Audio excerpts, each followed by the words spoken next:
ऐसी होती हो। विमल बहुत परेशान था। उसे समझ में नहीं आ रहा था कि वह इस परिस्थिति से कैसे निपटे।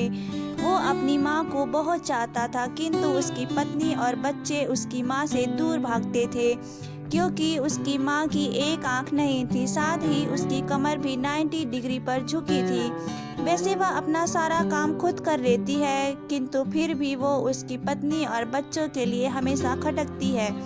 दादी, आप ऊपर के कमरे में जाओ, मेरे दोस्त आ रहे हैं, विमल के बेटे अखिल ने बड़े बेरुखी से कहा। पर बेटा, मैं तो यहाँ दूर बैठी हूँ। विमल की माँ ने बहुत प्यार से कहा। नहीं, आप उनके सामने मत रहो, वो मुझे चिढ़ाते हैं। अखिल ने जोर से डांटते हुए कहा। क्या हुआ अखिल, क्यों चिल्ला रहे हो?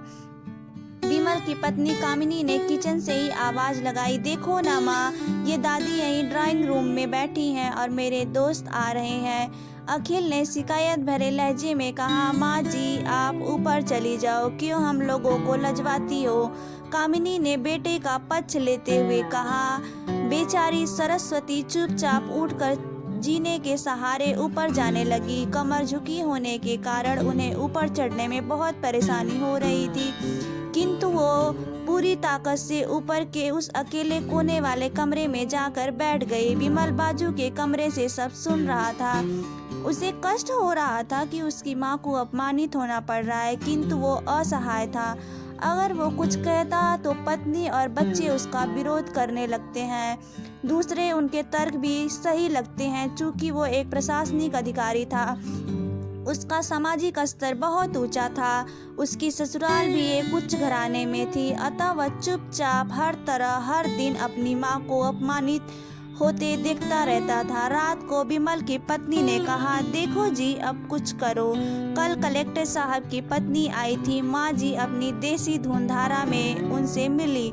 मुझे बहुत शर्म आ रही थी, बताते हुए कि ये मेरी सास है। मैंने यह कह दिया कि दूर की रिश्तेदार हैं, इलाज कराने आई हैं। विमल को रोना आ गया, किंतु फिर भी वह चुप रहा। उसे समझ में नहीं आ रहा था कि वो क्या करे। अपने बेटे की मनोस्थिति को सरस्वती अच्छी तरह से जानती थी और बेटे को कोई कष्ट ना हो, इसलिए वो हर बात को चुपचाप सह लेती। विमल बहुत उदास रहने लगा। एक तरफ परिवार और सामाजिक स्तर पर जीने की प्रतिबद्धता थी, तो दूसरी ओर माँ। आखिर माँ ने अपने बेटे की यह हालत देखी नहीं गई। एक दिन उसने अपने बेटे से कहा। विमल, बहुत दिन हो गए हैं, मैं अपने गांव जाना चाहती हूँ, मुझे वहाँ पहुँचा दो, मेरा यहाँ मन नहीं लग रहा। किंतु माँ, वहाँ तो कोई नहीं है, तुम्हारी देखभाल कौन करेगा? विमल ने आश्चर्य से पूछा। अरे, सब गांव वाले तो हैं, वो तुम्हारे माँ जी और उसी गांव में रहते हैं, और फिर हम सारी व्यवस्थाएं कर आएंगे न। कामिनी को तो जैसे मन ही मुराद मिल गई हो। हाँ बेटा, बहू सही कह रही है, सरस्वती ने लंबी सांस लेते हुए कहा।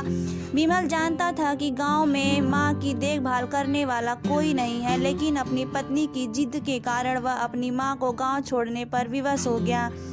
माँ को गांव छोड़कर आते वक्त उसे रोना आ रहा था तथा अपनी बेबसी पर गुस्सा भी आ रहा था, किंतु परिवार, पत्नी और समाज उनके इस मनोभावों को दबा दिया और वह सुकून सा महसूस करने लगा।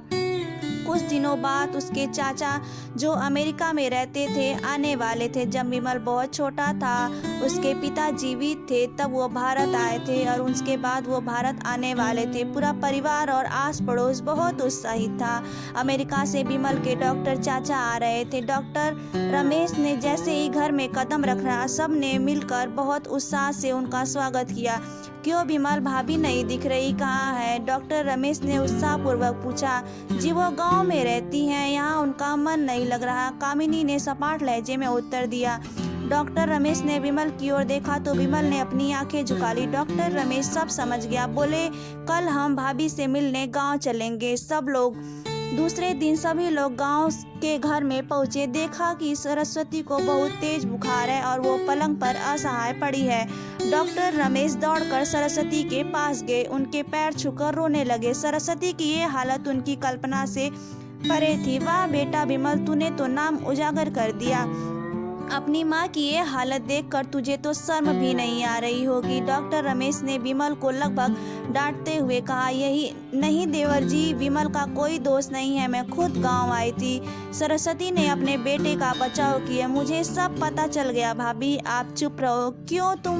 क्यों बहू, तुम्हें अपनी सास की कुरूपता पसंद नहीं है? समाज में तुम्हें नीचा देखना पड़ता है ना।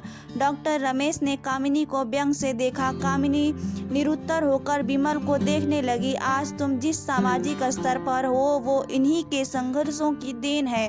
और बेटा विमल, तुम्हें शायद मालूम न हो कि बचपन में जब तुम 1 साल के थे तब छत के नीचे गिरने के कारण तुम्हारी एक आंख फूट गई थी और तुम्हारी रीढ़ की हड्डी में भी समस्या थी। तब तुम्हारी इस कुरूप माँ ने अपनी एक आंख और एक अपना बोन मेरे तुम्हें देकर इतना सुंदर स्वरूप दिया था। कामिनी बेटा, इतने सालों तक संघर्ष करके बेटे को प्रशासनिक अधिकारी बनाने वाले इस संघर्षशील औरत की तुम लोगों ने यह दशा कर दी।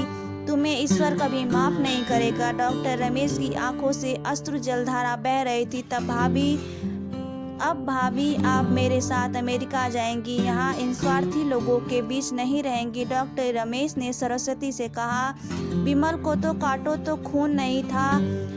डॉक्टर रमेश जो उसके चाचा थे, उन्होंने जो राज बताया उसके बाद तो वो विमल को यही लग रहा था कि उससे ज़्यादा पापी इंसान इस दुनिया में कोई और हो ही नहीं सकता।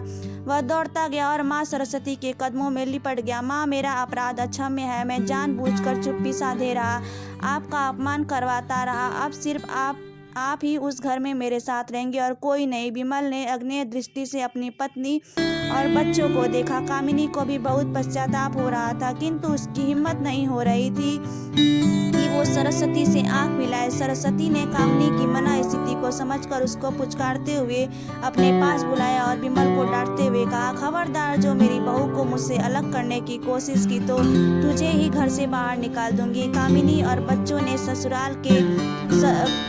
ने सरस्वती के पैर पड़ते हुए अपने व्यवहार पर माफी मांगी और माँ के हृदय से सबको माफ कर दिया। दोस्तों, इस कहानी से हमें बहुत कुछ सीख मिलती है कि माँ पिता के अलावा इस दुनिया में हमारा कोई नहीं है। अपने माँ पिता का सम्मान करें, ईश्वर भी आपका सम्मान करेगा। अगर आपको हमारा ये वीडियो अच्छा लगा हो तो कृपया लाइक करें, कमेंट करें, चैनल को सब्सक्राइब करना बिल्कुल भी ना भूलें। हमारा वीडियो देखने के लिए आपका दिल से शुक्रिया।